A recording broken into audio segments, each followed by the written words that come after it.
Hello there, my name is Thomas and welcome to this special edition of British Culture, Albion Never Dies, kind of a celebratory edition. It's a Back in Britain episode, and as you can see from the title, I have a job.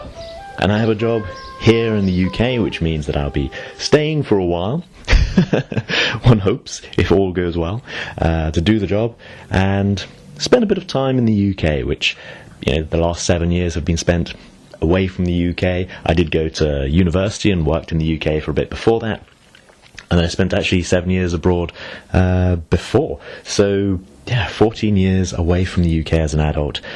So I'm looking forward to it. It's with academic publishers, so they publish academic books, academic journals, and well, I'm starting tomorrow, or alternatively, because I'm recording on the Monday, I'm starting today, if you're listening on Tuesday. So I'm really looking forward to it.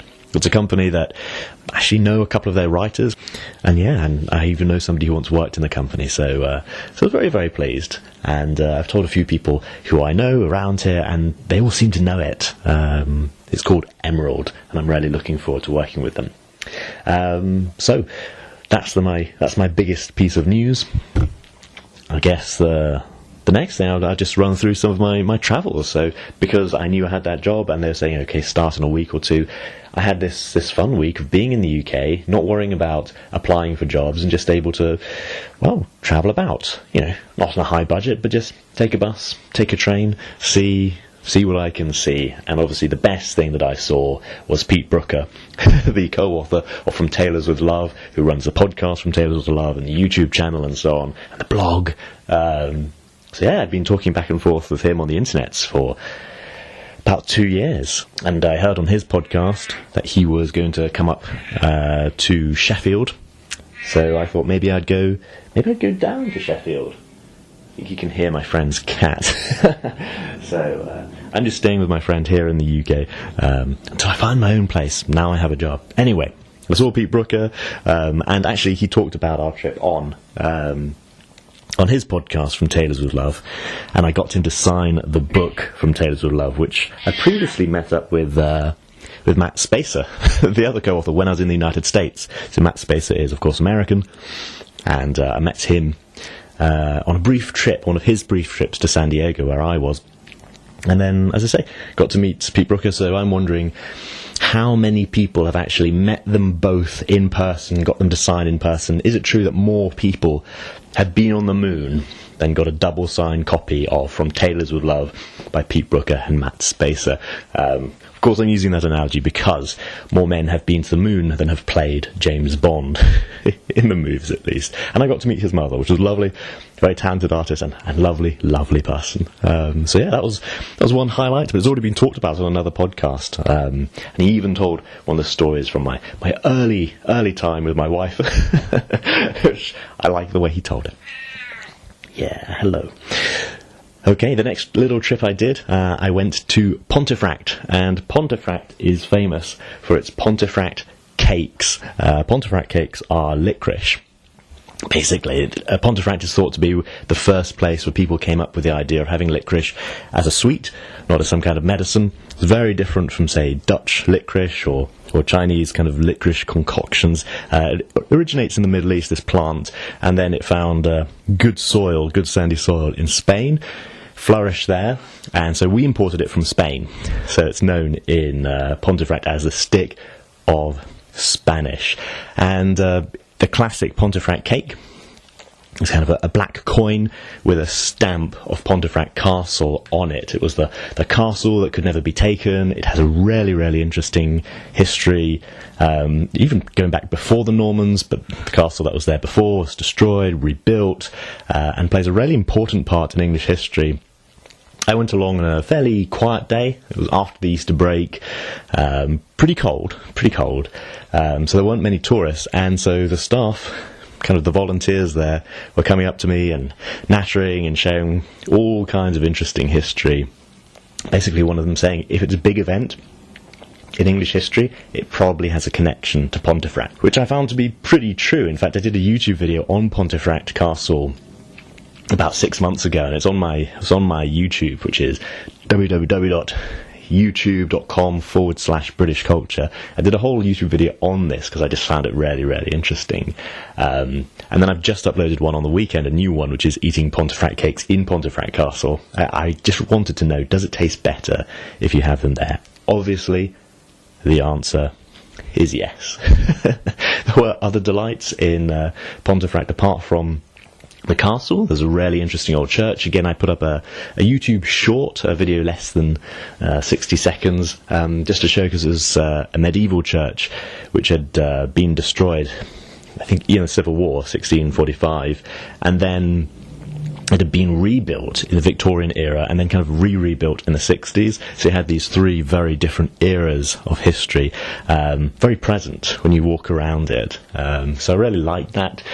There's also the old market and so on, a massive Haribo shop if you do like sweets, and some really great antique shops. In fact, I was able to get an original 1970s double-breasted blazer there. I mean, I don't have enough suit jackets, so I clearly needed this. It's a nice, comfortable fit, and like I say, it's an original, nice. You can tell by the fabric. It's a really good, kind of heavy fabric, which at the moment, I say, my 7 years abroad was in really, really hot places, and now I'm in the UK, which has been, it feels like a roulette wheel. Goodness knows what weather we're having this morning, this afternoon. That's the thing. People often say, oh, in England it's always raining. It's not. It's a roulette wheel. You don't know what the weather's going to be like in 5 minutes.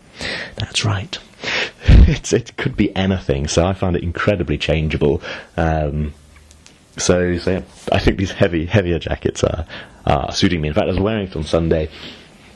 Wore it going to the cathedral in Bradford, and as I walked in, there were a whole load of hay bales. I was kind of curious what was going on, maybe some animal fair. I'm really curious. As I walked out of the cathedral, I could see it was fully set up for soapbox races, and it was really, really cool. There's a huge ramp, several metres high, on the old kind of main high street.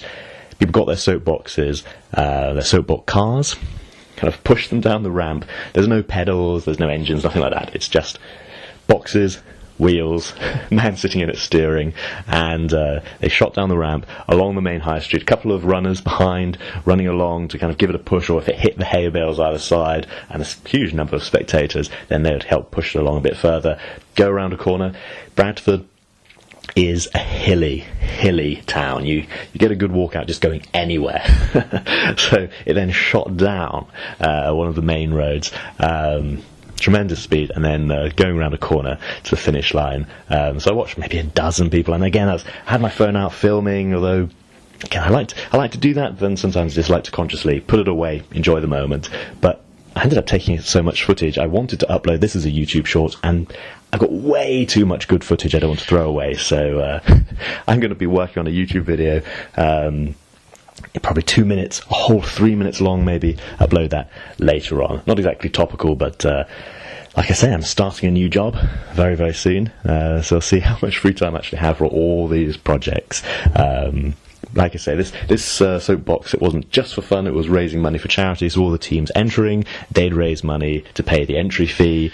That was going to a series of charities. There were people wandering around collecting with charities as well, so as a member of the audience, you could just wander on the street and see it, so there were people wandering up and down, collecting, for example, for Yorkshire Air Ambulance, and lots of other kind of great charities. So it was a real good kind of fundraising event, a good sporting event, and people dressed up, all kinds of themes for the different teams. I quite like the B team, so their box cart was dressed up to be like the A team's kind of big black van, and they were all their teams, their supporters were dressed up as different members of the A team.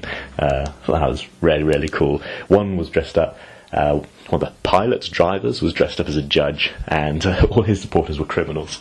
I quite like that. Anyway, loads of good fun there. As I say, I like these events, these local events, and I hope to be going to more and more of them over the next few months, especially as it's summer coming, and summer is the time for events. And of course, people have experienced lockdown, loads of events were cancelled over the last 2 years, so there's like a renewed enthusiasm for them, which so it's just good walking down the street. So I mentioned my YouTube thing. I know it's very, very irregular, but I just like to throw stuff on there when I can, and when it feels but it feels like I've got something to say. I will certainly have no problem thinking of things to say for my next podcast episode, because the alphabet of Britishness is back.